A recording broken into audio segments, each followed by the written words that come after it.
আপনি কি এই নিচের এটা রেখে দিয়েছেন বীজের জন্য? জি, নিচের এই পেঁপেটা কেন রাখছেন? এটা মূলত রেখেছি আমরা পাকানোর জন্য। এটা থেকে আমরা বীজ সংগ্রহ করব।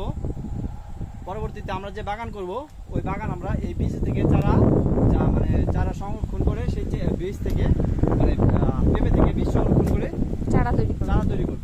তো এই চারা কি আপনি নিজেই বুনেন নাকি হচ্ছে বিক্রি করেন? এই চারা আমরা নিজেরাও রোপণ করে থাকি।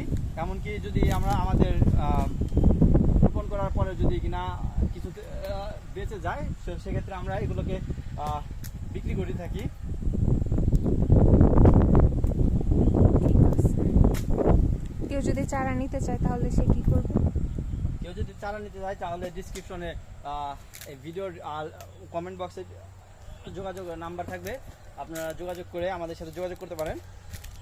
একদম আমাদের বাগানে এসে দেখবেন যে কেমন পেঁপে হয়েছে, এমনকি বাগানটি কেমন রয়েছে, এমনকি জাতটা কেমন।